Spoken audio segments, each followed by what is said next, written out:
Everyone, welcome back to my channel. I hope आप सभी अच्छे होंगे। एंड आज मैं अपने सरकारी किचन का मेकओवर करने वाली हूँ, साथ में डीप क्लीनिंग भी करने वाली हूँ, क्योंकि मैं महीने के स्टार्टिंग में ही अपने किचन का डीप क्लीनिंग कर लेती हूँ, जिससे कि मेरे को पूरे महीने भर इसको दोबारा से डीप क्लीनिंग की ज़रूरत नहीं पड़ती है मेरे इस किचन को। तो जितना भी किचन में सामान था उसको सब मैंने किचन से निकाल के अपने डाइनिंग टेबल पर रख दिया था। तो डीप क्लीनिंग का फर्स्ट रूल यही होता है कि आपको जिस भी जगह पे डीप क्लीनिंग करनी है उस जगह को पूरे अच्छे से खाली कर दीजिए, जिससे कि आप अच्छे से उसको दोबारा से मेकओवर कर सकें और हर कोने को अच्छे से क्लीन कर सकें। तो मैंने किचन से सब निकाल दिया था। ये किचन जो सरकारी किचन होता है, ज़्यादा मॉड्यूलर किचन नहीं होता है, काफ़ी सिंपल रहता है और काफ़ी छोटे भी रहते हैं। तो आज मैं इसी किचन का आज मेकओवर करने वाली हूँ, तो आपको आगे काफ़ी आइडियाज़ एंड टिप्स मिल जाएंगे अपने किचन को डेकोरेट एंड क्लीन करने के लिए। तो जो इसमें वॉलपेपर लगे हुए हैं इनको मैंने निकाला नहीं था, क्योंकि हस्बैंड की पोस्टिंग आ चुकी है और हमको 1-2 महीने में इसको खाली करना पड़ सकता है इस सरकारी किचन को। तो जब मैंने इस किचन का मेकओवर किया था, इसका मैंने मेकओवर दिन में ही कर दिया था, बट शाम को हमको न्यूज़ मिली कि हमें इस क्वार्टर को खाली करना पड़ेगा, क्योंकि दूसरी जगह हमें क्वार्टर मिल गया था। बट मैंने दिन में ही इस किचन की डीप क्लीनिंग एंड मेकओवर कर दिया था, तो मुझे काफ़ी बुरा भी लग रहा था, बट कोई नहीं। तो किचन की हम डीप क्लीनिंग कर रहे हैं, तो इसके लिए हमें एक सॉल्यूशन बनाना पड़ेगा। तो सॉल्यूशन आप अपने अकॉर्डिंग ले सकते हैं, जितना भी आपको नीड है उसके अकॉर्डिंग। मैंने सबसे पहले बेकिंग सोडा लिया है, उसमें विनेगर ऐड किया है, और ये मैंने डिश वॉश ले रखा है। आप डिटर्जेंट वॉश कोई सा भी लिक्विड वॉश ले सकते हैं, और उसमें थोड़ा सा गुनगुना पानी मैंने ऐड किया हुआ है। आपने पानी उतना ही गर्म करना है जितना कि आप उसको टच कर सकें। तो इन चारों को अच्छे से मिक्स कर दिया है। ये सॉल्यूशन बहुत ही काम का सॉल्यूशन है। इसको मैंने फिल कर दिया था एक स्प्रे में, और आप जब भी खाना वगैरह बनाएं तब आप इसका स्प्रे करेंगे उस जगह पे जहाँ पे भी तेल के निशान और हल्दी के निशान हैं। तो उससे अगर आप क्लीन करेंगे तो काफ़ी अच्छे से ये क्लीन हो जाता है। तो मैंने इस सॉल्यूशन को अच्छे से पूरे टाइल्स में और काउंटर टॉप में अच्छे से स्प्रे कर दिया था, और ये मैंने स्क्रबर लिया है और स्क्रबर की हेल्प से मैंने इसको रब कर दिया था। तो जितने भी तेल के निशान वगैरह होते हैं, चिकनाइयाँ होती हैं टाइल में, वो बड़े ही आराम से निकल जा रही थी। वैसे तो एग्जॉस्ट फैन होता है किचन में, बट फिर भी ये टाइल्स वगैरह में अक्सर ये चिकनाइयाँ आ ही जाती है तेल की। तो मंथ में एक बार अगर आप साफ़ करेंगे तो आपको पूरे महीने इस किचन को दोबारा से साफ़ करने की ज़रूरत नहीं होगी। तो मंथ में एक बार ज़रूर डीप क्लीनिंग कीजिए। तो इस सॉल्यूशन को मैंने अच्छे से पूरे काउंटर टॉप में और टाइल्स में स्प्रे कर दिया था, जिससे कि सारी टाइल्स एंड जो काउंटर टॉप है वो अच्छे से क्लीन हो गया था। और ये सॉल्यूशन इसलिए भी बहुत काम का है क्योंकि आजकल मॉनसून चल रहे हैं, तो चींटियाँ, कॉकरोच और कीड़े वगैरह आ जाते हैं किचन में। तो आप इसका स्प्रे करेंगे डेली बेसिस में तो आपको काफ़ी आप देखेंगे कि जो कॉकरोच, चींटियाँ वगैरह हैं वो कम हो जाएंगे आपके किचन से, क्योंकि इसमें विनेगर वगैरह डला हुआ है। और जब भी आप खाना बनाएं उसके बाद स्प्रे करके अपने जो किचन का जो खाने वाला एरिया है, खाना बनाते हैं जहाँ पे, वहाँ पे आप इसको स्प्रे करेंगे तो जितने भी दाग धब्बे हैं वो बड़े ही आसानी से निकल जाते हैं और काफ़ी क्लीन हो जाता है किचन। आप हमेशा 2 कपड़े लीजिए जब भी आप डीप क्लीनिंग करते हैं। एक से तो जो हमने स्प्रे किया था उसको साफ़ करेंगे, और एक साफ़ कपड़े से जितने भी दाग धब्बे थे और बचे हुए वो अच्छे से क्लीन हो जाएंगे। तो किचन के जितने भी स्टोव वगैरह थे, स्टैंड थे, उनको भी अच्छे से क्लीन कर दिया था। उसके बाद जो वॉल में ये टाइल लगी थी यहाँ पे भी मैंने अच्छे से स्प्रे कर दिया था, और जो ये बोर्ड वगैरह होते हैं, स्विच, उसमें भी काफ़ी धब्बे वगैरह लग जाते हैं, तो वो भी बड़े अच्छे से क्लीन हो जाते हैं। तो ये सॉल्यूशन काफ़ी काम का है, तो आप भी ज़रूर ट्राई कीजिएगा। तो किचन की जितने भी टाइल्स थे नीचे के साइड, उसको भी मैंने अच्छे से क्लीन कर दिया था। अब आ रही थी किचन के जो डब्बे वगैरह हैं इनकी, तो इसके ऊपर भी मैंने अच्छे से सॉल्यूशन लगा दिया था और अच्छे से क्लीन कर दिया था। वैसे तो डब्बे साफ़ रहते ही हैं, एग्जॉस्ट फैन भी रहता है, बट किचन में जब भी खाना बनाते हैं तो तेल के जो चिकनाइयाँ हैं इन डब्बों के ढक्कन में अक्सर रहती है, धूल वगैरह भी रहती है, क्योंकि विंडो से धूल मिट्टी वगैरह आ जाती है, तो इसके ऊपर काफ़ी डस्ट रह जाती है। तो इसको मैंने क्लीन कर दिया था अच्छे से, और इसको फ़ैन के नीचे रख लिया था जिससे कि ये डब्बे अच्छे से सूख जाए, और जो सामान ख़त्म हो गया था उसको अच्छे से वॉश कर दिया था, और जिससे कि मैं उसको दोबारा से रिफ़िल कर सकूँ। और यहाँ पे मैंने वही वॉलपेपर लगा लिया था जो मैंने पहले लगाया हुआ था, और यहाँ पे मैंने इन डब्बों में जिसमें सामान वगैरह ख़त्म हो गया था उसको रिफ़िल कर लूँगी। तो महीने का सारा राशन मेरा फर्स्ट को ही आ जाता है, मंथ के फर्स्ट डे को ही आ जाता है। तो मैं सब लेके आ जाती हूँ और जितना भी सामान ख़त्म हो रहा था उसको मैंने अच्छे से रिफ़िल कर दिया था, क्योंकि जो डब्बे थे उनको मैंने अच्छे से वॉश कर दिया था। तो जितना सामान ख़त्म हो रहा था उसको, तो जितने दाल, मूँगफली और जितना भी सामान था किचन का उसको मैंने अच्छे से रिफ़िल कर दिया था। इससे क्या होता है कि अगर आप एक बार उन डब्बों को जो भी आपको आइटम ख़त्म हो रहा है उसको फ़िल कर देते हैं तो आपको महीने 15 दिन तक आपको उस डब्बे को दोबारा फ़िल करने की ज़रूरत नहीं होती है। तो इस तरीके से अगर आपका कोई भी सामान ख़त्म हो रहा है तो आप उसको फ़िल कर दीजिए अगर आपके पास है, और जो नहीं है उसको मैं एक डायरी या एक पेज में लिख लेती हूँ, जिससे कि मुझे आगे पता चल जाए कि कौन सा सामान ख़त्म हो रहा है और कौन सा अभी घर पे है। तो इस तरीके से मैंने सारा सामान को अच्छे से रिफ़िल कर दिया था सारे जार्स में। और ऊपर के साइड में किचन काफ़ी छोटा था और सामान काफ़ी ज़्यादा है, तो इसलिए मैंने यहाँ पे एक शेल्फ़ भी बनाया था जिसके ऊपर मैंने बड़े डब्बे रख दिए थे और नीचे को छोटे डब्बे रख दिए थे। और ये कुछ और सामान ख़त्म हो गया था, इसको भी मैं अच्छे से रिफ़िल कर लूँगी, क्योंकि जो छोटे डब्बे रहते हैं इसमें भी मैंने स्नैक्स वगैरह रख दिया था। तो इन सबको अच्छे से फिल कर दिया है, जितने भी चिप्स या बच्चों के स्नैक्स वगैरह रहते हैं उनको। और इस तरीके से मैंने अच्छे से ऑर्गेनाइज़ कर दिया था। ऊपर की साइड मैंने बड़े डब्बे लगा दिए थे और नीचे की साइड छोटे डब्बे लगा दिए थे। इस तरीके से मैंने ऑर्गेनाइज़ किया ऊपर वाले शेल्फ़ को। और इसके जस्ट बगल में ही मैं वो सामान रखूँगी जो मुझे डेली बेस में नहीं चाहिए। जैसे कि ये घी वगैरह है, घी हमको एक साइड में हम निकाल लेते हैं, जितना भी हमको यूज़ होता है वो मैंने निकाल लिया था और बाकियों को मैंने पीछे की साइड रख दिया है, जिससे कि मुझे डेली उन बर्तनों को हिलाना ना पड़े, आगे पीछे करना ना पड़े, इसलिए उसको मैंने पीछे की साइड रख दिया है। और इनके आगे मैं वो डब्बे रखूँगी जो डेली बेसिस में यूज़ नहीं होते हैं, कभी कभार ही यूज़ होते हैं, उनको हम आगे की साइड रख लेंगे। जैसे सूजी, मैदा, बेसन वगैरह है वो मैं इस साइड रख लूँगी, उसके आगे वाली साइड को।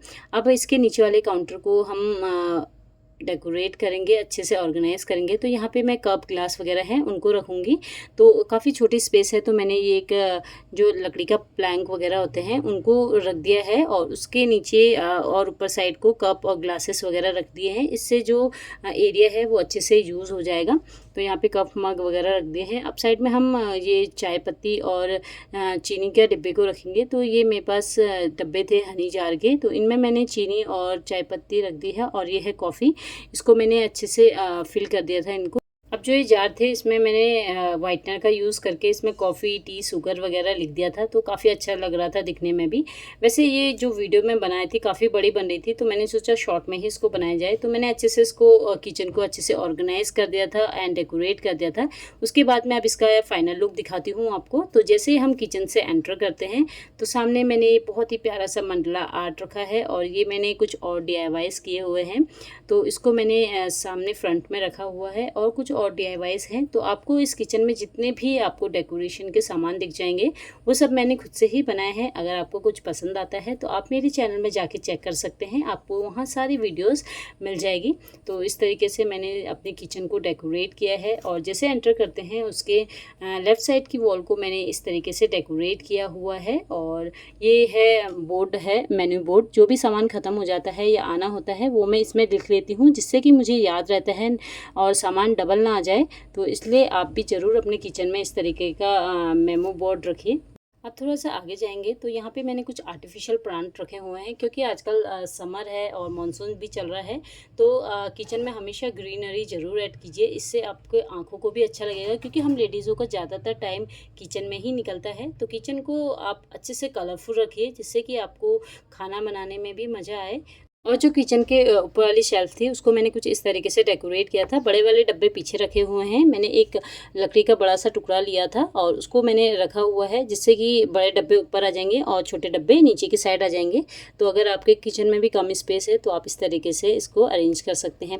उसी के नीचे वाली साइड में मैंने यहाँ पे जो शुगर, टी वगैरह है, चाय पत्ती, कुछ सॉस वगैरह हैं और जैसे काला नमक है और जो छोटे मोटे कॉर्नफ्लावर, हनी, हाजमोला वगैरह है, उनको मैंने यहाँ पे रखा हुआ है, क्योंकि ईज़िली मिल जाते हैं। इस तरीके से ऑर्गेनाइज़र बनाया हुआ है, तो सारा सामान एक जगह आपको आराम से मिल जाएगा। जो भी आपको किचन में लगता है उसको आप एक साइड रख दीजिए। और यहाँ पे मैंने एक छोटा सा लैंप लगाया हुआ था और ये एरिया बहुत ही प्यारा लग रहा था इसको ऑर्गेनाइज़ करके मैंने जिस तरीके से रखा था। और यहाँ पे कुछ चाइनीज़ वगैरह बनाते हैं तो उसके सॉस वगैरह रखे हुए हैं। और इसी के जस्ट बगल में यहाँ पे कुछ मग वगैरह रखे हैं, कॉफ़ी मग है और कुछ ग्लास वगैरह है। तो इसको भी मैंने कुछ इस तरीके से डेकोरेट किया था वुडन प्लैंक लगा के। अगर आपके कम स्पेस है तो आप इस स्पेस को इस तरीके से यूज़ कर सकते हैं। और एक ही जगह पे आपको दो आपको स्पेस मिल जाएगी सामान रखने के लिए, अगर आपके पास ज़्यादा सामान है तो यहाँ पे सारे कॉफ़ी मग्स वगैरह आ चुके हैं। और जस्ट इसके बगल में यहाँ पे बोर्ड लगाया हुआ है मैंने, good food is good mood. और इसी के बगल में ये बोतल लगाई हुई है, ये कपल है, उत्तराखंड कपल। इसको मैंने खुद से ही DIY किया हुआ था बोतल में। और यहाँ पे छोटा सा बुद्धा रखा हुआ है, ये भी बहुत क्यूट लग रहा था। और यहाँ पे कुछ मसाले के मैंने जार वगैरह रखे हैं, जैसे खड़े मसाले वगैरह हैं वो एक साइड रखा है। और जो डेली कुकिंग में यूज़ होते हैं वो मसाले मैंने इसी के जस्ट बगल में रखा है, क्योंकि खाना बनाते समय वो मसाले आपके आंखों के सामने रहते हैं जो आपको डेली यूज़ चाहिए, डेली में चाहिए है, वो सामान को आप हमेशा अपने सामने रखें। तो जो ये डेली मसाले वगैरह चाहिए होते हैं, नमक, हल्दी वगैरह, मिर्च, वो मैंने यहाँ पे रखा है, क्योंकि कुकिंग करते समय बहुत ईजी रहता है और आपको सामान टूटना नहीं पड़ेगा। और यहाँ पे मैंने स्नैक प्लांट रखा है ये छोटे से पॉट में। तो आप लोग ज़रूर बताइएगा कि आपको कैसा लग रहा है मेरा ये ऑर्गेनाइज़ किया हुआ किचन। और इसी के जस्ट नीचे काउंटर टॉप में मैंने एक बहुत प्यारा सा मनी प्लांट रखा हुआ है इस पॉट पे। और यहाँ पे कुछ सेरेमिक के पॉट्स रखे हैं, इसमें किसी में अचार है और घी वगैरह है। और इसमें मैं दही वगैरह भी जमा लेती हूँ, बहुत अच्छे से दही जमती है, तो बहुत अच्छे लगते हैं सेरेमिक के पॉट्स। तो ये मैं लोकल मार्केट से लाई थी। और यहाँ पे कुछ स्नैक्स वगैरह रखे हैं बच्चों के लिए, क्योंकि बच्चों को इजी रहता है, सामने अगर दिख जाए तो खुद ही निकाल लेते हैं। तो सामने ही मैं स्नैक्स वगैरह भी रख लेती हूँ, जैसे बच्चों के बिस्किट, नमकीन वगैरह हैं, वो भी यहीं पे काउंटर टॉप में मैंने कुछ इस तरीके से रखा हुआ है इन जार्स में। और कुछ और स्नैक्स वगैरह हैं।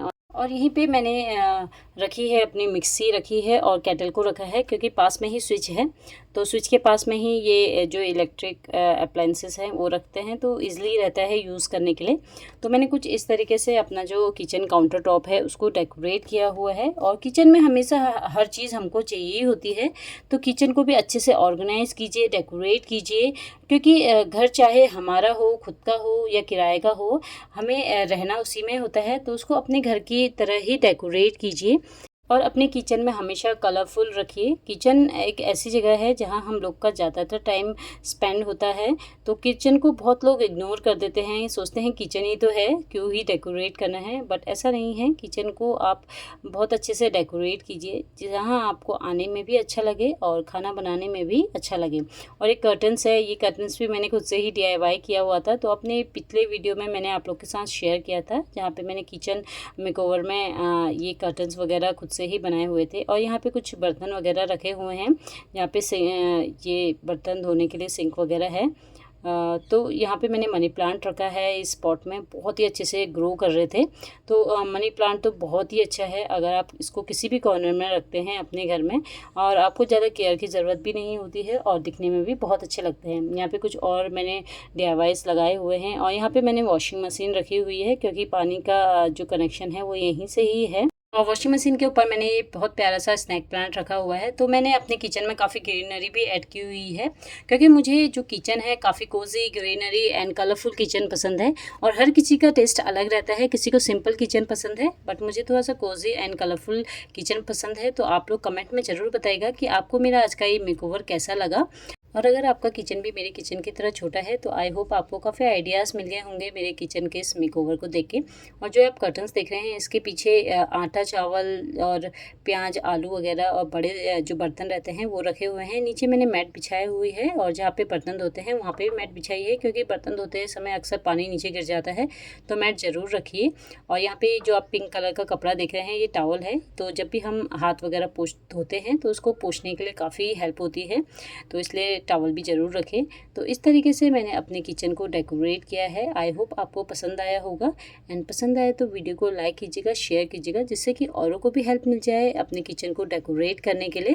और मैंने इस तरीके से अपने जो नॉन मॉड्यूलर किचन है इसको थोड़ा सा मॉडर्न लुक दिया हुआ है, और इसको काफ़ी प्रैक्टिकल एंड फंक्शनल बनाया था इस किचन को। और जब मुझे इस रूम को खाली करना पड़ा, तो मुझे काफ़ी बुरा लग रहा था।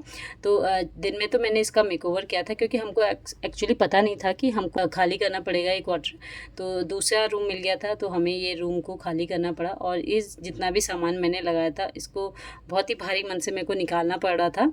और बट कोई नहीं। और आगे आने वाली वीडियो में मैं आपको दिखाऊंगी कि हमको किस तरीके का दूसरा क्वार्टर मिला और किस तरीके से हमने शिफ्ट किया, कैसे पैकिंग वगैरह की। तो हमारे पास सिर्फ 3 दिन का टाइम था इस क्वार्टर को खाली करके दूसरे क्वार्टर में जाने का। तो बहुत ही हपड़ दपड़ में हमने सारी पैकिंग वगैरह करी। और बहुत ही सामान ऐसा था जो कुछ टूट गया था, कुछ रह गया था। तो वैसे ये वीडियो मैंने काफ़ी पहले बना दी थी, बट अपलोड करने में थोड़ा टाइम लग गया था, क्योंकि नए क्वार्टर में भी काफ़ी चेंजेस वगैरह करने थे और काफ़ी टाइम लग गया था। तो लेट वीडियो मैंने पोस्ट की एंड आई होप आप लोग समझ ही रहे होंगे। तो मिलते हैं नेक्स्ट वीडियो में।